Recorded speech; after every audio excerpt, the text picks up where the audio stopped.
waaw jërëjëf ñu jëluwaat fii si Star TV Sport Bantaba nekk programme bu nga xam ne nag far na di ñëw every Saturday from 11 to 12 PM fii si biir lii di kër gi ma nga far di ko def ak kii di Ibrahima Kampo Jatta ak kii di Bacha Ndiaye Bacha nag comme ma ko waxee rek benn tey daal mu ngi xaw a jàppa si school football jamono bi fii si biir lii di réew mi ba tax nag Kampo dañ koy gën a waxtaanee waaye si kanam tuuti rek dinañ isi kii di Ibrahima Kampo Jatta waaye lu ñu njëkkee rek mooy Assane Bootcamp bi dinañ si indi yaatal jamono bu nga xam ne nag gisoon nañ ne nekkoon na programme bu nga xam ne doxoon na fii si biir lii di réew mi benn tey mu ngi dox fii si biir lii di réew mi comme ni ñu ko gën a far di waxee rek si kanam xam naa Assane dina si indi ay yaatal ak kii di Mbaye Koor suma tooma moom it dina si indi ay yaatal ndi gisoon nañ programme bu xewoon foofu sa Westfield mooy monument bi ñu amoon ay gan yu bàyyee ko foofu si biir lii di Sénégal mu nekkoon programme bu rafet ñu bëri rafetlu ko turnout was very good tey nag loolu dinañ ñu xool jamono bi lan moo si demoon ak naka la demee woon ndax successful na woon ak ñoom Assane Bootcamp bi foofu si biir lii di réew mi bu ñu bàyyee ko foofu dinañu xool kii di Solomon Kamfu former Gambia Armed Forces player di play foofu si biir lii di Bangladesh ak ñii di Cheikh Jamal moom nekk na ndaw lu nga xam ne score na si week bi moo kii di Pa Omar Diop foofu si biir lii di Bangladesh ak ñii di Cheikh Jamal dinañ dem xooli Casa Sport jamono bu nga xam ne nag amoon nañ ñaari fan yu nga xam ne ñu ngi woon foofu si biir lii di Casa Sport di xool suñu ndaw yi seen nekkin foofu si biir lii di Sénégal loolu nekkan lu nga xam ne tamit dinañ ko xool foofu si biir lii di Casa Abdou Diadiou nekka ndaw lu nga xam ne moom moo nekkoon player of the month foofu si biir lii di Casa Sport ba tax na joxoon nañ ko lii di médaille bu nga xam ne Bokandi moo fa nekk Bokandi nag ko dégga war nga xam ne player bu mag la foofu si Sénégal astuma foofu si biir lii di Casa région bi foofu si biir lii di Ziguinchor ak ñi di Casa Sport dinañ xooli kii di Sidi Seydou Sané Casa Sport seen président bi am na kàddu yu nga xam ne nag wax na ko si ndaw yi foofu si biir lii di Casa Sport dinañ xooli derby bi ëllëg Real de Banjul ak ñi di Hawks Football Club foofu si biir lii di Banjul dinañ ko xooli lu ñu njëkk a def rek mooy dinañ bàyyi kii di Assane mu nuyu fii si Star TV Sport Bantaba wala ñu wax kii di Mbaye Koor. Mbaye Koor. alright ñu jël si Assane maa ngi nuyu képp kuy seetaan Star TV right now ba pare affaire yi moom. comme li nga ko waxee programme bi dafa nekk programme boo xamante ne jafe woon na trop bi ñu doon def préparation bi waaye alhamdulilah it was successful. jërëjëf Assane Tom comme ni ko Assane waxee rek programme bi métti woon na the preparation was difficult the preparation was tough but at the end of the day li nga def rek te seen xol yi nekk nañ benn rek commitment baa ngi fa rek yëpp def dee sooti sant yàlla nag everything went fine amuñ si benn gàllankoor la. alright jërëjëf loolu mooy woon bootcamp bi nag lu nga xam ne xewoon na foofu sa youth monument bi foofu sa Westfield lu ñu def rek mooy bu fekkee rek contrôle room mun nañoo may som vidéo su nga xam ne moo xewoon foofu si biir lii di youth camp bi bala ma engage Mbaye Koor ak kii di Assane ñu xool lu nga xam ne rek moo fa jaaroon lana tax ñu ne Assane bootcamp ak lana indil lana firndeel loolu ba war ñëpp war see mun a dem bokka ñu dem xooli sot vidéos rek foofu sa Westfield youth monument dellu si waat.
alright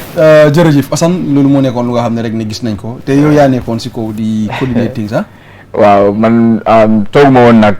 because si kaw dañu amoon different instructors yoo xamante ne am na ñoo xamante ne ñu ngi Gambia fii. ñeneen ñi instructors yi si bootcamp bi seen bopp am na ñoo xam te ne ñu ngi Gambia fii ñoom tam si fitness la ñuy yëngu so dañ invite on different instructors so da nga gis ne lii bi vidéo bu ñoo play nii bi Zumba side bi la moo nekk you know xam nga in any workout da nga dee am side boo xam te ne da nga am phone so bi side boobu la you know waaw so da nga gis ne when it was playing ñu bari ñu ngi happy ñu ngi ko enjoy and the moves waaw so bi moo nekk Zumba bi am ne you know like you know you have the phone side of the training te gis nañ fa ay yeneen workout yoo xam ne seen gars yi niveau si bàyyi ko Sénégal def nañ ko waaw ñoom tamit ñu ngi display woon strong by Zumba boobu tamit beneen workout la because fii nii ñu ngi fi defoon different programme yoo xamante ne like almost 5 different workouts you know am nañ strong by Zumba am nañu def Taibo am nañ Taibo tamit beneen façon training la. gis naa benn bi comme kuy gor banta. waaw boobu strong by Zumba bi la. waaw strong by Zumba waaye Zumba bi moom moo nekk directly boobu is like a dancing. waaw Zumba boobu am nga Zumba ak strong by Zumba nekkuñu benn. so léegi loolu lan la mën a sa yaram bi comme def fa freestyle. waaw di génne loxo yi di dóor di génne. right now société generation bu ñu nekk loolu lañ gën a soxla. those are the training that we need more because boobu every human being can able to do it. because as long as yaa ngi mën a yëngal sa yaram bi at your own level because nekkul ne yow mbay li ngay def man loolu laa mën a def mun ñu ngi am different moves ak different weights lañ am so li ngay def nii li ngay yëngal sa yaram bi noonu you know daf la dee dimbale sa heartbeat bi boobu dafay dem according to the way you are moving so sa blood circulation bi tamit yaa ngi nokki yaa ngi def moves yi yëpp dafa ànd ak coono doo ko xam ne ba nga dugga si biir soo duggee ci ngay xam ne li ngay def nii is very very effective kon du enjoyment waaw coono bu la because soo tëddee yow sax di nga xam ne wala soo ñibbee si kër bi ci ngay xam ne li ma doon def nekkate nekkul caaxaan waaye right now fi nga ko def yaa ngi enjoy moves yi di ñoo def di nga gis effect bi dina feeñu si soo laakee slip sax you know jaru nga naan slip with tablets da ngaa neloo direct jërëjëf Assane Tom ñu gis tamit rek ne sécurité bi bureau nañ fa trop lu mel ni ama prison PIU army bureau na fa tey ñu gën a ñaan rek war a gis moo civilian tamit ñu gën a jóg because last gisoon naa am nañu doon romba rek accidentel ñu dugga ñoom it ñu toog pour am seen ñeneen ñëw nañ pour xool ñeneen ñëw nañ pour participer waaw Tom loolu dëgg la because soo ko seetloo lu tax security bari fa ñoom lañ believe ne they were the only organized departments whereby mun ngaa binda a letter take it to them at least su ñëpp mënut a ñëw mun na joxe instruction and amount bi dem leen ngeen attend bi because soo ko seetloo fitness bi ñëpp ñoo ko bokka but security si uppa doole bi tamit most of the them ñoo ko gën a bugga so foofu noonu civilians yi pour nga dem si yeneen département si mun nañ ko lifin dañoo wax naan ne ok su jot amee te xam nga dañ ko def because yaa ngi am i gan ñi nga xam ne ñu ngi jógee fu sori so comme kii nu mu ko waxee la rek moo tax at the end of the day after nga gisoon security ñu bari fa because ñoom to be honest they turn out ñeneen itam whilst they were on the work gis ko we have other people soo seetloo tam maa ngi woon si biti ak keneen because nit ki bëgguñ rek nga ñëw join exactly we don't know your health status at that particular time waaw fu mu jaar ñu xool jox ko some advice mu wax ñu lu nekk si moom psychologically bala moo ñëw dugga rek because dara su ko dalee si diggante bi we are responsible so loolu moo tax at the end of the day ñeneen suñ leen ko waxee they feel that interest ñëw join immediately waaw it is very important waaw dëgg rek is very important waaw alright Tom sorry Assane benn tey ñu gis rek ne to emu leen foofu rek stinaaw yéen a ngi yëngu si lu mel nii waaw bente yéen a ngi am seen workout yi comme Saturday ak Sunday si waaw ba léegi ñu ngi ko am ba pare dañ ci gën a yokk because Sunday soo seetee dañ doon dem di coordinate work for health dañ doon dem ba Brikama di leen dimbale si work for health bi and then ñu ngi gis ne ñoom tamit ñu ngi ci jël benn jubluwaay boo xam te ne pare na fas nañ ko cee continuer bu Gambia work for health di Gambia boobu tamit ñoom tamit they are even getting more expand on that side so ñun ñu ngi dislocate right now suñu boppa ñu ngi ko def turntable ñu ngi ko war a start this Sunday mooy ëllëg lañ ko start waaw boobu dafa nekk 7:30 every Sunday 7:30 dañoo move from turntable to waaw foofu mooy meeting point bi 7:30 ñu dem ba Sénégambia ñu wàcca si biij bi ñëw back to turntable ñu def suñu last stretch after ñu ñibbi so da ngay gis ne lii nu mu gën a bëri si dëkk bi rek noonu lay gën a dimbalanti because lii dafa nekk loo xam te ne daf ñoo dimbale waaw soo demee si biir bi every suba soo ko demee da ngay gis nit yi ñu ngi train waaye xam nga train in any train da nga nit koo xam te ne daf laa coordinate mu woon la sa moves mu xam sa health status so moo tax lii to initiate it is very very important te fii nii Latrikunda fii tamit Bayo mu ngi ko commencé foofu tamit ko boobu tamit is another direction so lii yëpp suñ amee more different angles like this daf ñoo dimbale si lu ñoo def te li nga laajte mbay tamit comme like service ñu ngi invite service man yu bari lii dafa bokk ci li nga xamante ne it can bring a civil service relationship so we can be together ñu gën a understandante waaw ñoom ñëpp ECOMOG sax invite nañ leen just time boobu dafa fekk affaire yi ñu ngi xala bari seen liggéey moo bari si dëkk bi waaye ñun luñ bëgg mooy direction bu nekk rek bëgg nañ fa am even su nekkut ñëpp waaye ñu am some people that will represent their people and come and participate. Yeah. ok Tom ndax ëllëg tamit dinañ gis moo crowd bi dina war a ñëwaat turntable ba si bij bi. waaw ëllëg tamit ñu ngi expect more crowd at the turntable. waaye comme ni ko Assane waxee tamit suñ ñëwee ëllëg tamit nekkul ne all the instructors will concentrate on enjoying themselves.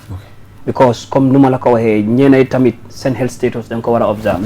ñeenay if they lead the way to set the pace so other instructors also will be observing the participants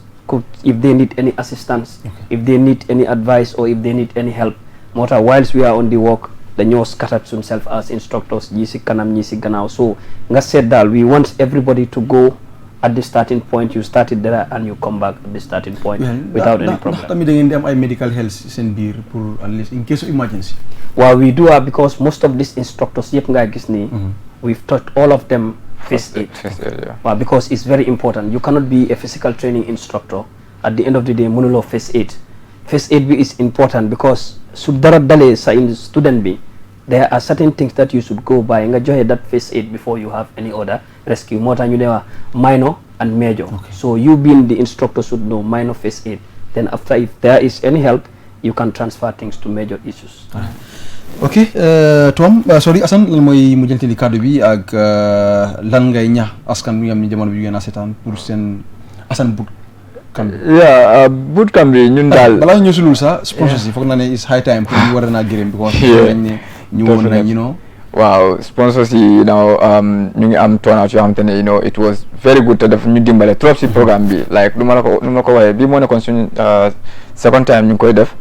first one bi amoon nañ waaye bii moo gënoon a successful waaw so da nga gis ne Gamcel place like Gamcel ak Supersonic ak Julburu ak Gambega ñoo ñëpp dugaloon na seen loxo in different ways so ñoo ñëpp dimbal nañu waaw ñu bari daal try nañ trop si suñ programme bii nii so da nga gis ne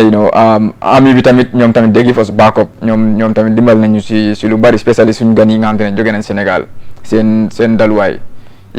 dimbal nañ ci loolu lu bari ami ñoo responsible woon waaw si gan yi loolu tamit dimbal nañ ñu ok dinañ am présentation boo xam ne rek ñoom bëgg nañ koo def lii di Star TV si lu nga xam ne rek jàppoon nañ ci bés bi ba gis ne dox na bente rek ko bokk rek ñun we are available pour anytime mu nga xam ne rek Assane Bootcamp ak keneen oo nañu rek pour gis ne dinañ mën a sensitiser ba gis ne health bi dina gën a mën a am doole fii si biir lii di am réew mi bu fekkee Assane mun nañoo mayale rek Aliou mun nañoo jox image foofu sa Westfield bi balaa ñu mën a def suñ présentation bi dellu si waat fii si biir lii di studio bi.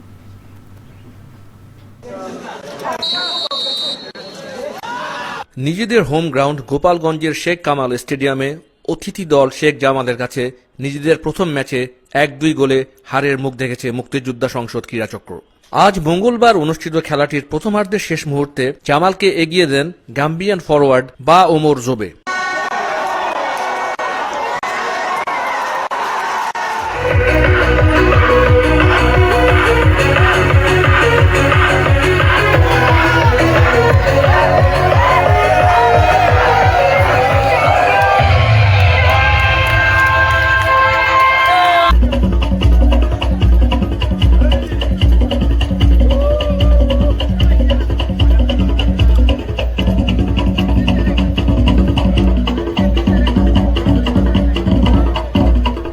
alright jërëjëf ñu bàyyi Assane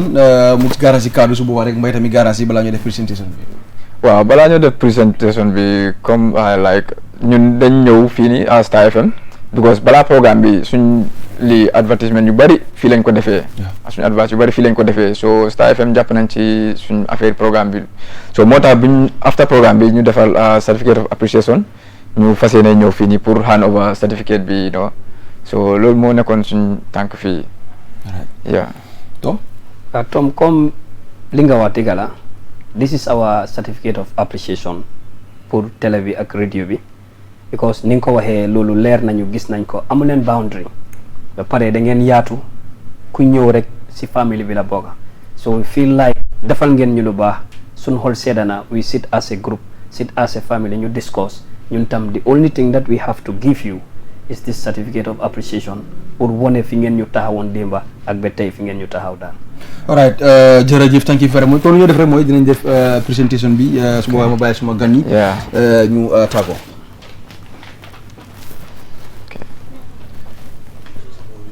Okay. Yeah.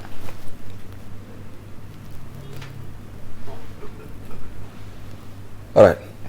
Sure. Thanks. jërëjëf thank you very much Assane am na mu jël kàddu bi. waaw man lu may wax gars nit yi si biti rek mooy képp koo xamante ne bu ngaa join si bootcamp bi rek is open for everybody. so lii dañ ko def pour nit yi ñu njëriñoo ci ñu ngi am ay instructeurs yoo xamante ne xam nañ seen liggéey te ñun luñ bugg rek moo nekk nit yi génn si ñu am suñu workout si in different angles ba pare like support yi ñu dee am ni yëpp ñoom ñoo tax ñu koy like ñoom ñoo si ñoom lay mujjee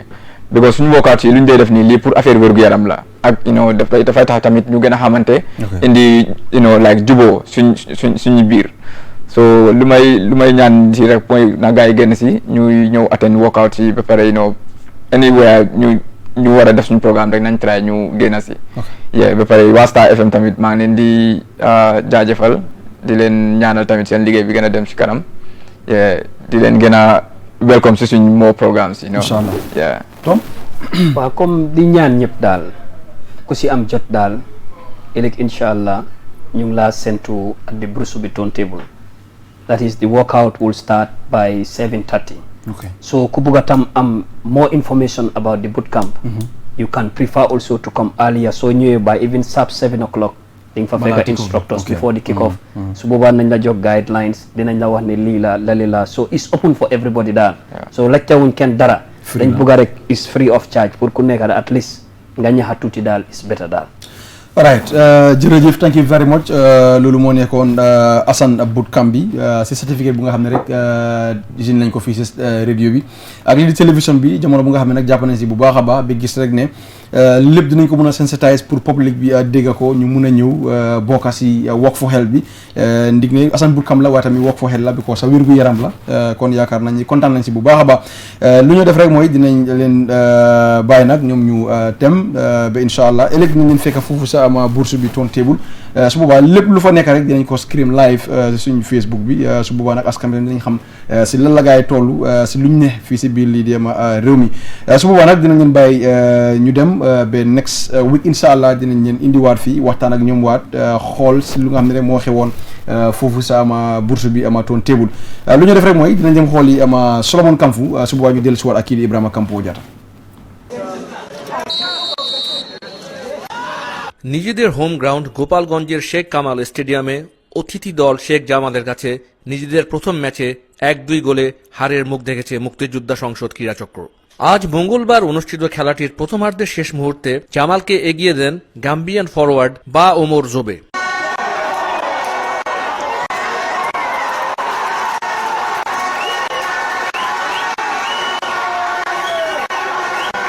৪৪ মিনিটে করা এ গোলের লিড নিয়ে প্রথমার্ধ শেষ করে শেখ জামাল। তবে দ্বিতীয়ার্ধে খেলা শুরু হওয়ার ৩ মিনিটে সমতায় ফেরে মুক্তিযোদ্ধা। ৪৮ মিনিটে মুক্তিযোদ্ধা নাইজেরিয়ান ফরওয়ার্ড পল এমিল দলকে খেলায় ফেরান।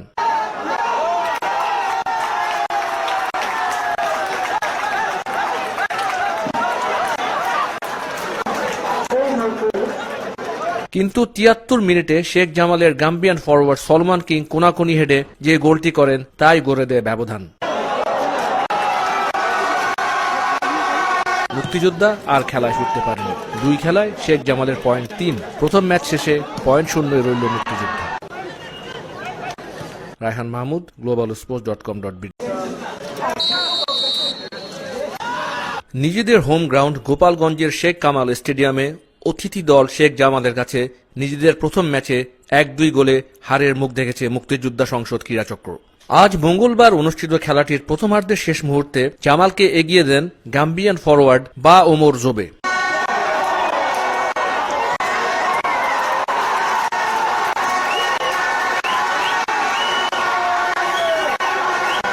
44 মিনিটে করা এ গোলের লিড নিয়ে প্রথমার্ধ শেষ করে শেখ জামাল। তবে দ্বিতীয়ার্ধে খেলা শুরু হওয়ার 3 মিনিটে সমতায় ফেরে মুক্তিযোদ্ধা। 48 মিনিটে মুক্তিযোদ্ধা নাইজেরিয়ান ফরওয়ার্ড পল এমিল দলকে খেলায় ফেরান।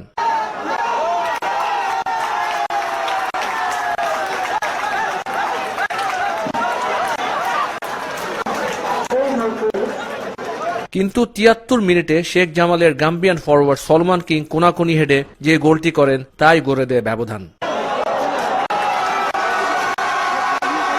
মুক্তিযোদ্ধা আর খেলায় ফিরতে পারেনি। 2 খেলায় শেখ জামালের পয়েন্ট 3। প্রথম ম্যাচ শেষে পয়েন্ট শূন্যে রইল মুক্তিযোদ্ধা। রায়হান মাহমুদ, globalsports.com.bd। নিজেদের হোম গ্রাউন্ড গোপালগঞ্জের শেখ কামাল স্টেডিয়ামে অতিথি দল শেখ জামালের কাছে নিজেদের প্রথম ম্যাচে 1-2 গোলে হারের মুখ দেখেছে মুক্তিযোদ্ধা সংসদ ক্রীড়াচক্র। আজ মঙ্গলবার অনুষ্ঠিত খেলাটির প্রথমার্ধের শেষ মুহূর্তে জামালকে এগিয়ে দেন গাম্বিয়ান ফরওয়ার্ড বা ওমর জোবে।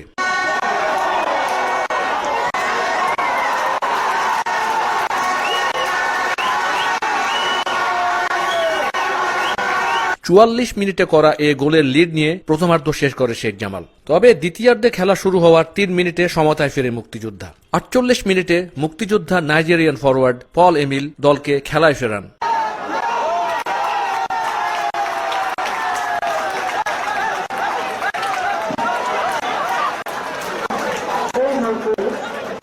কিন্তু 73 মিনিটে শেখ জামালের গাম্বিয়ান ফরওয়ার্ড সলমান কিং কোনাকুনি হেডে যে গোলটি করেন তাই গড়ে দেয় ব্যবধান। মুক্তিযোদ্ধা আর খেলায় ফিরতে পারেনি। 2 খেলায় শেখ জামালের পয়েন্ট 3। প্রথম ম্যাচ শেষে পয়েন্ট শূন্যে রইল মুক্তিযোদ্ধা। রায়হান Mahmud, globalsports.com.bd।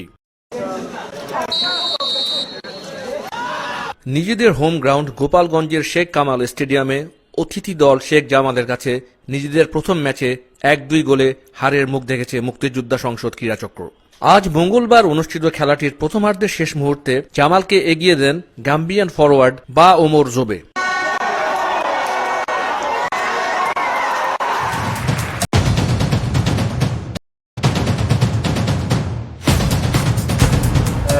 jërëjëf thank you very much loolu nekkoon ama Solomon Kamfu former Gambia Armed Forces player di play for visibility di Bangladesh ak ñi di Cheikh Jamal moom nag nekk ndaw lu nga xam ne moom moo score moo kii di Pa Omar tamit ñëpp xam ne nekkoon ndaw lu nga xam ne gisoon nañ ko ci Sénégalese League bi sometimes moom nag tamit mu ngi foofu visibility di Bangladesh ñoom ñaar ñu nekk ñaari Gambien ñu nga xam ne scoreal nañ ñi di ama Cheikh Jamal after losing their first game bi foofu visibility di ama Bangladesh ama League bi away game nag la am seen first victory si 20 ama season bi foofu si biir di Bangladesh Kampo fana is a very good sign pour gis ma suñu players di score kenn ki striker la kenn ki midfielder la mooy ama Pa Omar ak kii di ama Solomon Kamfu. waaw mais loolu nekkute Solomon yaa nga appelé si national under 17 catégorie bi. waaw loolu nekkute surprise to me comme ñoom ñaar day top player comme na ko waxee nii nag Pa Omar Diop nekkoon na Njambur Sénégal nekkoon na leading goal scorer si ligue bi si team bi score 14 goals in the Senegalese League so mu nekkoon coow bu bëri ti si bëri ko soloon demoon na Europe sax after fa delluwaat mu dem Bangladesh te Bangladesh bu dem na Bangladesh the biggest team in Bangladesh mooy c'est Jamal top player trophy guy win kenn winu ko biir Bangladesh so loon ko fa moom yàgg na fa make history yàgg na fa make dara so losing your first game is not the end of the road so guy perform up to the guy bounce back win seen away game mu ne ko 2 goals to 1 te happily ñoom ñaari ñoo score ñaari Gambien so ñu koy waaye na gars push up rek gars amee very reasonable season am na suñu beneen Gambien bu fa nekk ku pépa mi tamit moo paree good boo nga second round bi mooy Souleymane Silla former Armed Forces player former ñaari player ak Tallinn United former Real di Banjul la so moom fa ne moom tamit another striker ko xam ne tamit su ñëwee dafa dimbale gars tamit trop alright ndax ñu ngi séntu di leen bàyyi xel bu baax a baax because ñu bëri soo waxee ñu ne la Bangladesh la ligue bi baaxut wala leneen la te players yi day di good. loolu ligue la Omar ñu ngi ko doon gis on a 20 ak Omar moo def day follow Bangladesh ligue bi. waaw ligue bi bu ko moom foofu la nekkoon te team la doon coach sax sa jamono balaa ma ñëw Gambie mu save guy from relegation mu bàyyi gars yi nga very reasonable parfois stable position la gay ne ko mu bàyyi mu ñëw asi under 20 bi da la war a because of the dose nga ne Bangladesh bu ko Bangladesh ligue bi wala li tamit in Europe tamit yeneen site Istanbul bi nii ay Scandinavie moo ko gën although dañ dee fee te lu gaa dee fee sax yi Istanbul bi ak yeneen Scandinavie dina fee as far mu ngi play regularly def nañ dangoor solo moom amoon na chance pour ñëw sax amoon du ma woo boromam turam dafa woon ne bëgg na ko invite waa fu mu play Asia la Bangladesh région bi dina am seen Bangladesh la nga am Malaysia nga am Indonesia nga am Odessa ñoo dem seen own région la ñoom Vietnam xam nga ñoom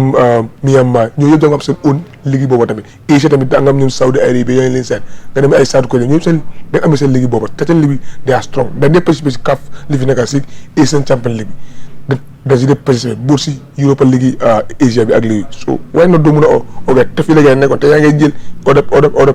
other place ñoo xam ne xam nga la seen liggéey sa baax waaye yaa ngi aussi gars so they have right to be in the national team. Okay. Alright, am nañ right pour nekk si national ama team bi mooy Solomon Kamfu Pa Omar ak yeneen play nga xam ne ñu ngi play foofu si biir lii di ama boor boobu noonu foofu si biir lii di ama Bangladesh loolu nekkoon ñaari goals yu nga xam ne rek Gambian players ñoom ñoo ko score dinañ leen jox more updates si Gambian players yi di Gambia danañ play only 20 I think 30 pour against ñi di only 26 against ñi di Gabon loolu nag dinañ ko defal special programme si kanam tuuti rek dinañ xool yan player ñoo gën a am di play in time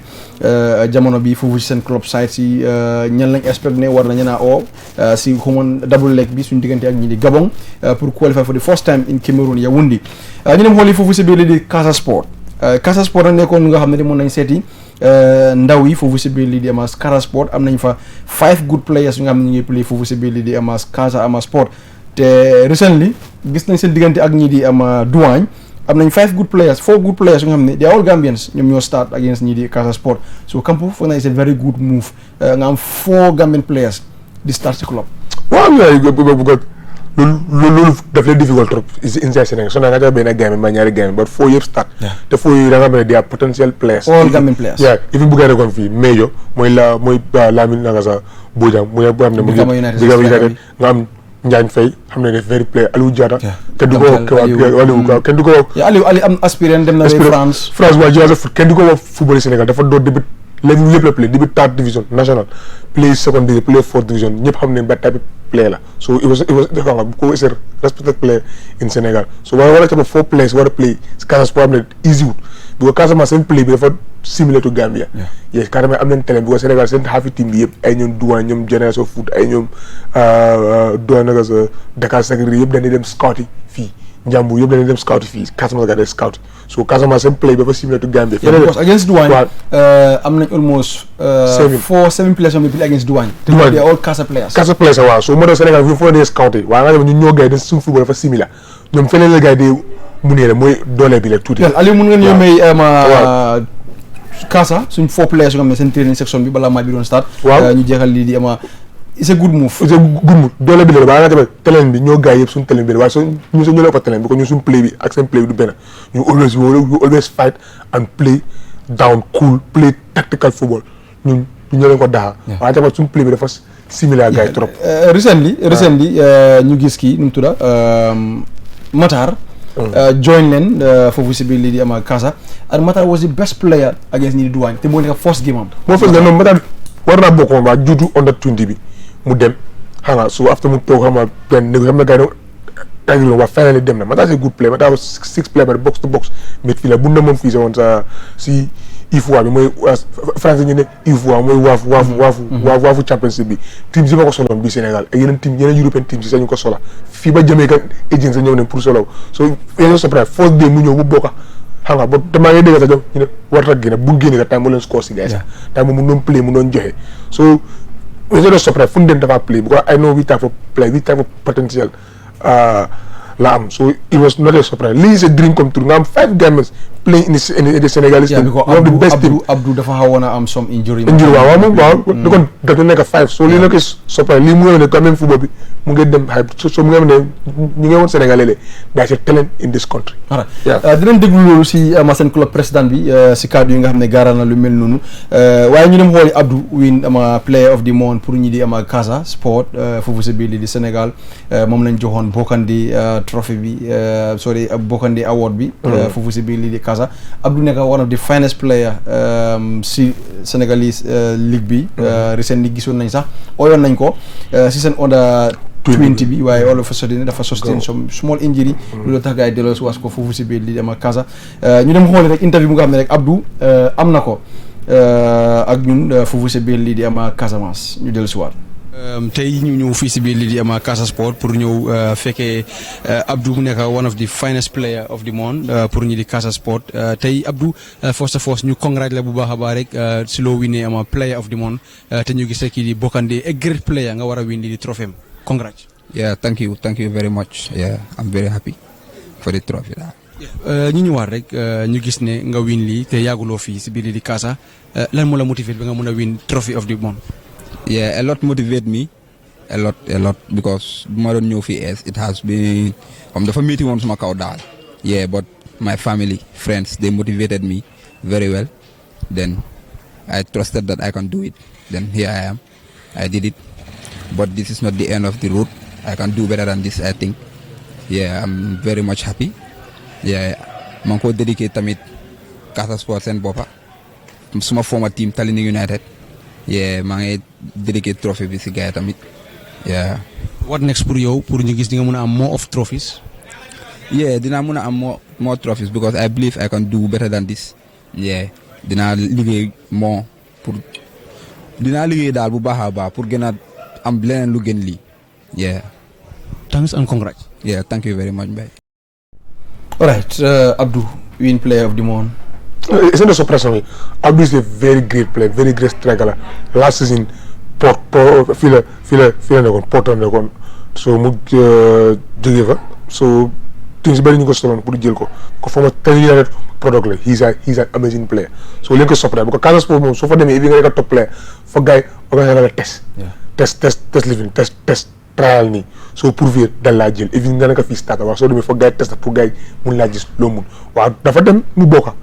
deuxième di mu nekk di score na bu the best goal best free kick so far Sénégal Ligue against ñaari tali so mu nekkoon man of the match so foo tamit vote man of the match so moo doon Casa player of the month loolu is amazing te trophy boo xam ne grand père ku kaddu grand père Bokande xam nga moo nekk si lifin bi moo ko win yaa ngi dégg si waa mu ngay wax ne moom still now believe na boppam te lu bëri dina ñëw so mu ne things were difficult for him starting but family bi ak friends bi mu def ne ko soo cabee Sénégal war a jël play bi war koo play loo seen under 20 bi xam ne play bi they see something on him so right now Senegal is Gambian la Senegal is part of still now qualified to play for the Gambia in the future but Lee is amazing xam nga la for the first time nga dem nga win player of the month te yaa fa fekk play bëri doomi Casamance yi bëri so ñu nga war rek Abdou Diaye nag keep on the momentum and believe in himself he will be in the promised land. All right, kooku Abdou former Talinding United ama player dem play foofu si biir di Casa Sport win first trophy mu win mooy player best player from there man of the match sorry ñu jégalu from there mu win player of the month te ñu yaakaar rek ne dina mën a win more awards foofu si biir li di ama Sénégal lu ñu def rek mooy amoon nañ waxtaan tamit rek ak seen club président bi kii di Seydou Sané si nekkim ndaw yi foofu si biir li di ama Casa Sport ñu dem xool loolu jël suwaat su boobaa rek ñu xool niñ koy mën a faram-fàccee. kontaan am prési Seydou Sané bu Casa Sport tey nag ñu ñëwoon fii doxantu ñëw xool lépp lu nga xam ne rek joueurs Gambie yi ñu ngi ko fay def te si sa ndigal la ñëwee fii. thank you maa ngi lay sant ba di lay gërëm di rafetlu liggéey bi nga nekk di def nii ci footballeurs yi nga xam ne players yi dëkk Gambie ak yu nekk Sénégal benn la ñun ñëpp ñoo bokk. te ma xam ne tamit suñu football peut-être moom la ñu moo gën a fës moom la ñu gën a gis te maa ngi gis naa tamit que Gambie tamit football bi mu ngi dox quand même mu ngi dox ba tey eggaguleen professionnalisme mais mu ngi dox bu baax a baax daanaka players yi ñëw fii bu ñu leen gisee dañ leen di ràññee ñoom ñëpp bu ñu ñëwee fii dañuy bokk te bokk nañu gis nga leen te yaru nañu te am na lu ñu xam. te man ñaan naa yàlla nii li may ñaan yàlla mooy players yi jógee Gambia ñoom ñëpp bu ñu egsee fii nekk seen yoon pour dem man bëgguma ñëw fii di leen di téye. ñoom kontaan rek si ñoom boo jëlee Matar Cissé boo jëlee Puyol boo jëlee Bodian boo jëlee Alieu ñoom ñëpp kontaan naa si ñoom. am na play yu bëri yi nga xam ne ñëw na yeneen dëkk tamit si Sénégal ñu bokk ak ñoom mais doo leen ràññee ñoom ñëpp déggoon nañu ànd nañu kontaan nañu ñoom itam gis nañ seen bopp parce que boo xoolee players jógee Gambie yëpp ñoom ñëpp dem nañu ba banque ñu ubbi leen compte foofu la ñuy feyeeku kenn du leen jox xaalis ni dañuy feyeeku te gis naa ñu bëri sax dañ may woo ñu ne ma weer bi feyeeku naa yónni naa samay mbokk yu nekk Gambia te loolu laa bëgg ñoom tam ñu jàpp ci loolu ñu ñaanal xale yi yàlla may leen wërsëg ñu mu ubbi leen àdduna gi. oui Abdou player bu baax la joueur bu baax la bi nga xam ne moom daanaka ñëw na fii moom la ñuy jox raaya bu nga xam ne moom la ñuy def weer bu nekk moom bi yoon moom moo ko gagné te xam naa ne Abdou muy ci élan bu baax a baax a baax Abdou bi nga xam ne moom ñëw na xam nga loolu laa doon wax sama mbokk yi ban leen player bu nekk di nga gis par exemple ñun am nañu ay player yu nekk France yi nga xam ne dañuy toog rek ñu ne man Sénégal laay dem player am na buna bi nekk Marseille am na ñu ne mu ngi xalaat est-ce que du dem Guinée wala Sénégal wala France mais loolu dafa am xale mun na dem ba ñaan yàlla play si benn dëkk kii li mais luy am solo mooy lan da nga koy ñaanal fépp fu mu mënta dem mu am lu neex si moom parce que tamit même man ñi may liggéeyal waa Gambie ñoom ñaan nañu yàlla ñu téye xale yi bu baax a baax loolu bu ko defee ne bu ñu booy xale yi demee bi am ay transfert yu baax mën na sukkali équipe bi foofu seen team bi parce que bés bu ñu yóbbuwee benn player ñoom seen team yi dinañ am dara te mën na leen téye bu baax a baax. tey Gambia team bu mag la léegi gis ngeen dem ngeen ba Angola def résultat bu rafet ñëw ngeen fii te ñu ngi ñaan lu may ñaan mooy Gambia tamit bokk si Africa Cup bu ko defee nag Guinée Bissau Sénégal Gambia ñun ñëpp ñu mën a nekk Cameroun te yaakaar naa loolu dina nekk. jërëjëf monsieur le président. jërëjëf. all right Kampu gis nañ kàddu yi nga xam ne war na ko si players yi ñu ngi def very good performance foofu si biir Casa te intention bi nekkul ñu ñëw ñu téye leen fa luy ndogali mooy bu ñu ñëwee pour seen boppa ñu pousse leen in France Germany Belgium fu mu munti nekk si wol bi rek gars yi pousse lañ fa dañu dem gis nañ tamit wax na fa kàddu yu am fayda ne ndaw yi ñu ngi fayeeku te ku nekk account nga amee at the end of the month dañu dugal sa xaalis si sa biir account ngeen ko yónnee seen waajur yi loolu tam mu nekk lu nga xam ne moom as a président kontaan na si bu baax a baax a baax wax na tamit si Abdou is a fine player nag mun ngaa dem am lu la ne at the end of the day yow yaay xool réew boobu nga play nga ñëw play si soo foog naa ne loolu leer na benn tey si Abdou comme ni ko nit yi foogee woon rek ne Sénégalais la forever ñoom la moo playal waaye dégg nga comme lu président bi gaaral kàddu yi nga xam ne gaaral na ko gis nañ war na ne Gambia Sénégal Guinée Bissau war nañu mën a qualifier ci Africa Cup of Nations bi su boobaa ñetti ni countries yooyu yëpp war a mën a nekk in Cameroun beneen level la moo yóbbu sub region bi. waaw beneen level la moo yóbbu Gambia soo tëbee lu mooy top very very nice because first thing play si happening. loolu moo gën a important play kenn amul stress ñëpp ñu ngi kontaan si team bi parce que tamit mu ngi ëppal gars tamit account bu bëgg la jox gars yi xaalis seen loxo bu ko play léegi soo ko joxee xaalis si loxoom léegi am na nu nga ko misusé waaw nga sa fa dem si account am bi xëy na mu am carte mu mën a yónni ba njaboot famille bi so loolu tamit c'est very good move te mu ngi woon ne ñoom nekkul club boo xam ne dañoo téye player ay 2 to 3 years ñoom seen di may objectif la pour gars yi jaay leen su leen jaayee da nga dem club yi gars yi tamit leen si mën a am ñoom te ñu mun faa am loolu c'est very good move because right now mu ngi wax si comme maa si Abdou Diaye team si bëri ñu ngi ko solo mu ne loo xam ne dafa am comme France ay yeneen team si Germany team yaa ko soxla so ñu jàngal ko rek good team because of boo waral leen tamit loo xam ne it's good yeah Gambia Guinée Bissau Sénégal war a qualify te right now we are all in a good position to make it to Yaoundé 2021 so Sénégal moo nekk force ñu ñoo nekk force Guinée Bissau ñoo nekk force tamit so it could be possible te mun naa nekk for the first time waaw 3 West African continent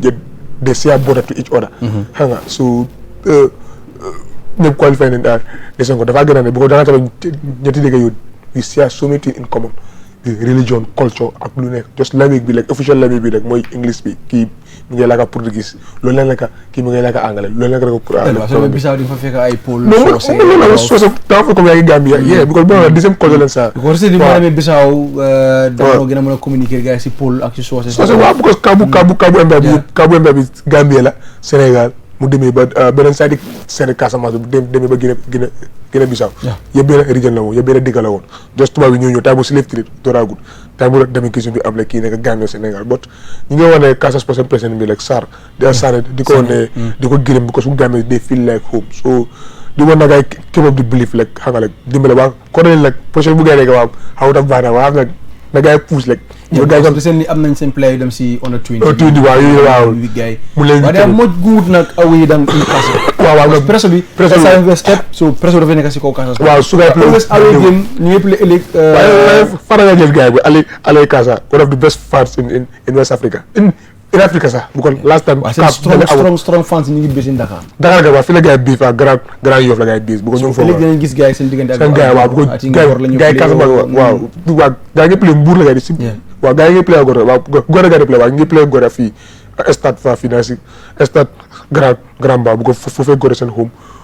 games yi so foog nga demee tamit seen fans bu ko fu ñëpp dañoo def seen ñu ne seen Casa seen fans yi la nga ñëw seetaan bu ko lu gars yi foye ambiance bi is the best in Sénégal alright loolu moo nekkoon foofu si biir li di Casa Sport Ziguinchor South Sénégal si ndaw yu nga xam ne rek ñu ngi foofu juróomi ndaw wa fa nekk comme ni ñu ko waxee rek jamono bi possibilité daal ñoom yëpp dinañ war a mën a génn foofu si biir li di Casa Sport dem foofu si biir li di Europe dina nekk very good step pour Gambia national team bi si boppam suñu bàyyee ko foofu nag last 10 minutes yi ñu dem nag dédicacer ko si Real di Banjul football club ak ñi di Hawks football club one of the biggest derby mooy xew ëllëg foofu si biir li di Banjul ñaari club yu nga xam ne gis nañ seen diggante su lu nga xam ne moom moo si nekk ñaar ñi ñooy play foofu si biir li di Banjul diggante Real di Banjul ak ñi di Hawks football club 4:30 PM venue bi nag mu nekk Banjul waaye gis nañ ne recent bi ñu bëri dañ di wax ne match yi big games yi dañ war a nekk foofu si Independence Stadium waaw Independence Stadium la nekk for this type of games should be in Independence Stadium because nga like doo mën a understand because Real di Banjul ñoom comme seen demee lu gars yi demee dañ demee ne they choose Banjul as their home Hawks tamit choose Banjul as their home but léegi recently gars yi dañ war a try change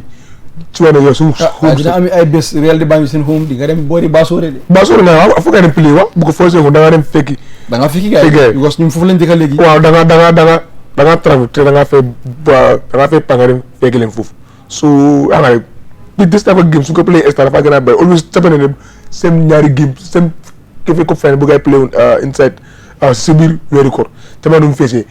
TV bi doon fekk ba beneen saa yoo fekk comme Gambie ñoo doon play bu ko moo di gën a fekk so many game si Gambie sax bu ko si weeru koor si effet cop bi so this type of game is always a derby game am daf lay tense daf lay ne because soo demee Real di Banjul ak Hawks they share so many things in common soo xoolee sa tëbi currently soo xoolee from 2015 ba 2019 Real di Banjul 8 win lañ def si kaw ñi di Hawks winuñu Real di Banjul since 2019 waaw 2019 waaw si fin 8 wins la waaw am si ñoom Hawks lu am draw la gars yi two draw waaw recently seen last time bu nga dem play draw la gars yi play woon si first leg so second leg bi la mi doon bii dafa gën a bi Real xam ne ne right now Real ñu ngi si seen best form right now ñu ngi 3 game non yeah 2 game in a row bu gaa lose against waa Banjul dañ win seen ñaari games yi in a row te bii game yi su ñu ko winee dañoo extend affaire yi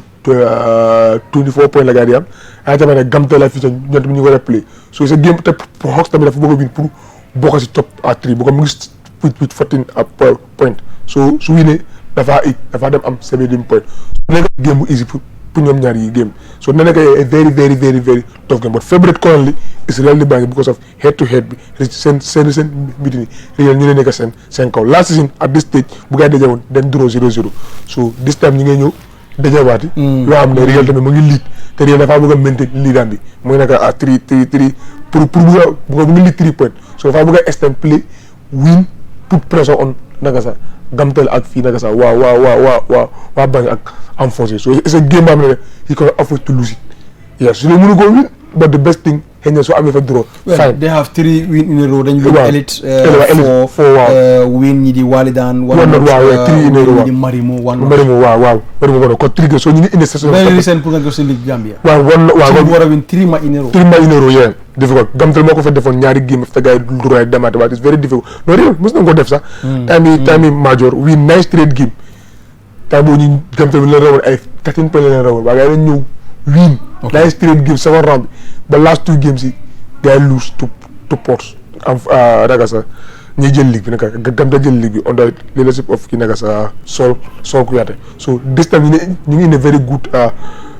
form te first round bi da nga ko bëgg a génne vitesse tal bu ko xëy na day am teke bu ko xam ne I think seen coach bi dafa bëgg a am 30 points da bëgg a am within the first round te léegi danañ xool league standard bi ñetti game moo des 21 waaw 3 game moo des pour first round bi jee su dee play te dafa des ñaar so xëy na mën nañu am 30 points paquet bi Real after 10 game 21 points Gaf recently ñu ngi proof 18 points from Gamtel be ama Real di Banjul yëpp 3 points mu nekk seen diggante waaw moo demee nag game bi Real ko te Hawks tamit dafa nit game bi tamit pour mun a bokka am 17 points mun a génne Banjul United to Banjul United play dem mun a dem ci top 5 fii ko they have a very bright start so nekk game am ne Real cannot afford to lose they will at least mun a jël 3 points but they will try and take a point boo xam ne xëy na dina still la dina mun a dem force but it's a must win game tamit because am seen coach bi su ko lee mu ne dafa am target first round bi 30 points dafa wax ne dafa bëgg am 35 to 36 points but léegi target bi dafa bëgg am 30 points because soo demee ba am 30 points si first round bi ak demee second round bi su ñëwee dafa am some games su ko winee 4 or 6 games su ko winee definitely you will give the title to Real di Banjul jara lañ mën a wax si moom non proof na boppam because of he always 21 points after just 10 games yeah he always want to coach Real di Banjul first day bu ñëwee ci dëkk bi sax first impression boo ko déglu West Coast woon rajo suñu système rajo mu ne dafa bëgg a coach Real di Banjul demoon na fa amuloon chance pour coach mu ne tey United voluntary mu jël tey United égal leen first division moom moo égal tey United first division ba tey ni wàccul from there mu ñëw sarali mu dem am forces first year mu win league bi second year bi mu win FA Cup bi beneen bi mu winaati Living bi FA Cup bi mu travel a gars mu ngi pour so mu ñëw right now with Real di Banjul mu ngi nekk force 3 points 3 points boobu du nangu gars yi close ko so he have work to do right now league bi jawut but he will be the team to beat because of ku ne dafa bëgg a jël point si moom because right now moom mooy leader bi so du nekk game bu against Hawks very tough game la tough game favorite is Real di Banjul but it's football game football ñoom ñu xamante ne Hawks tamit bàyyi ko nañ seen that draw games seen last match bi Hawks manage pour have wi nañ ñoom it seen last game bi waaw wina seen last game bi so ñoom ñu di bëgg a bokk si top 3 ñëpp ñoo ngi si daaw bi as winners waaw yëpp because of waaw but favorite la jógee comme lu ma ko wele seen living waaye dina nekk game bu métti Hawks am nañ Hawks elite lañ dóor waaw one not waaw very tight game entertaining game te tamit am nañ ay xale tamit te seen ci tamit ñu bëri tamit dañ leen jaay move ñu dem leen Sénégal Dakar Sëriñ Zama xam ne boo xam ne moo nekkoon track pour Real di Banjul always it's very difficult Real seen place yi mun koo téye so waaw recently is nañ seen doy ndam yi tamit am na from second team recently Real ñu am the most threat players waaw quoi mooy nama ten bi Kajali ak beneen dugg Bayano nekk fi suñ gannaaw le they are missing play te ñu ngi play te ñu seen form te I think ñeneen mën nañoo make different boo ko te tam ñu ngi dem play tamit seen moor gën a gars di play because tamit am nañ doy xamante des match as those youngsters so li nekk game boo xam ne du easy daal waaw man daal the best results daal am seen a draw game in this game draw because Hawks dina ko Real dóor ko Real tamit dina ko Hawks mu jël point ci kaw waaw 9 times in a row waxanga so man am seeing this game a draw game. Alright, jërëjëf, thank you very much. Lii la ñuy waxtu mayoon fii si biir programme bi. By next week inshallah dinañ gën a focus si ama Gambia versus ñii di ama Gabon foofu si biir lii di Gabon first leg bi biir Gabon la dinañ xool lépp lu nga xam ne moom lañ soxla pour game boobu noonu balaa loolu dinañ def xool suñ ama dinañ gestu xool players yi nga xam ne jamono bi ñu ngi play good football am nañ time bi ñu xool pour moo presso si coach Toms foog naa ne it's high time pour presso si moom te foog naa ne it's high time mu door pour identify ban player ak player moo war a ñëw plaisir si national amateur bi preview squad daf léegi ne 36 la léegi léegi mu gën a fotti li mu waawaat xam naa léegi tey because léegi within 1 month moo des because tey mooy 20 seconds so léegi boobu donc bu ko time ngee léegi so 26 so right now war a génne play jamais dafa invite gars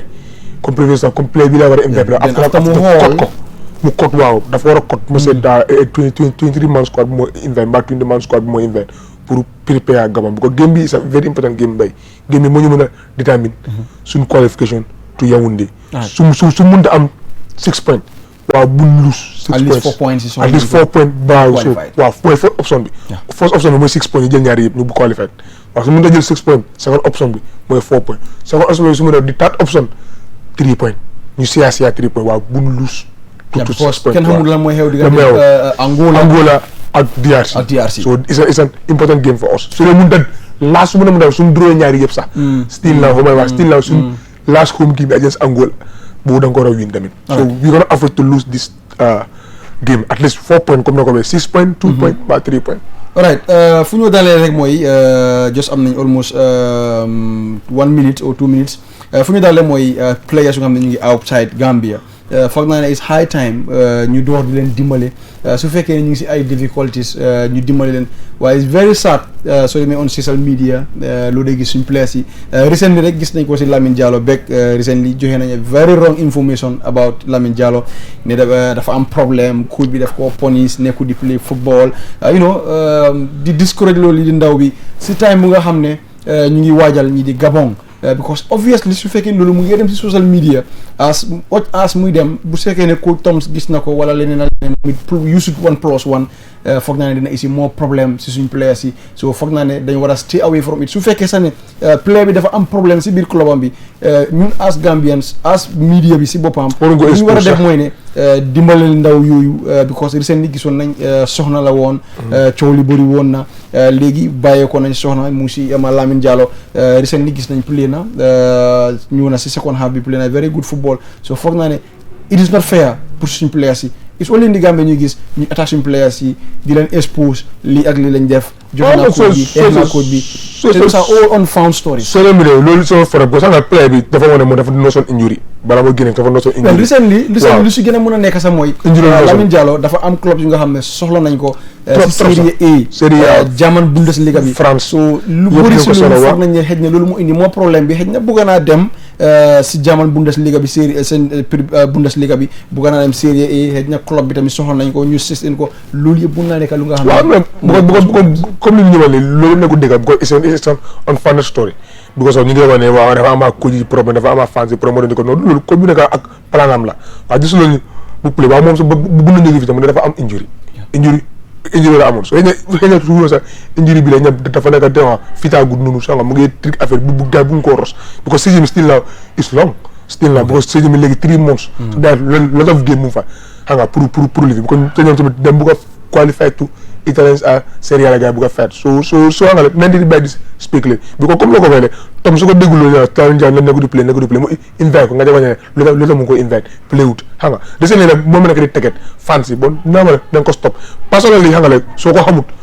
yow xam nga ko ma xam ne soo ko xamut personnel yi da ngaa wane xëy na dafa réew waaw he's a nice guy he's a nice si biir fi amu si xarit mu ne la proposé mu ne yow mun la dema sax so opponent bi nii sax yow nga jéem a mer mu bëgg ko gaañ yi maa mu ñëw sax mu bëgg naa mu laap la ni sax foo li fi la discrédit la waaye si biir in real life du xuloo de he's a nice person he's a nice guy so na nit di bàyyi di xam nga di spéculer di bàyyi li because xam nga rek ëllëg xam nga rek yaa ngi lu xam bo sa buro la ëllëg xam nga ëllëg soo déggee moom nga seega sa bopp loolu it's not nice ma lu ma ko wala na fàtte all this talks bu college street carrière te the sky is the limit comme noo ko waxee rek team si bari ñu ngi ko soxla Europe te right now soo ko présenté fu nekk rek dañ de wax this guy he's a good player xam nga te mu ngi indi pick form te regular player te mu ngi play Serie A te bi player loolu koo ko présenté foo dem si wàllu soo ko présenté léegi dañoo wane kii play bi dafa baax soo nekkul play ba mais dafa bàyyi loxoom soo ñu ngi ko wane keep on the hard work nga ignore lu nekk nga consistent for so you will see yourself in the promised land. All right, thank you very much, Kampo. La mo mujjante card bi next week inshallah. Well, small music just what did you keep on supporting like but next week like come still now do what did TV like viewers at listening ak ñam ñu sétane tamit ñu ñëwa gaay please da nga ñëw sponsor ñu soon sport Bandaba because this amazing. You cannot have this type of sport anywhere. Yeah, we have a lot of sister TV station yi but the way we do our sport program is just like European standard so ñu ngi war a sponsor na ngay ñëw sponsor ñu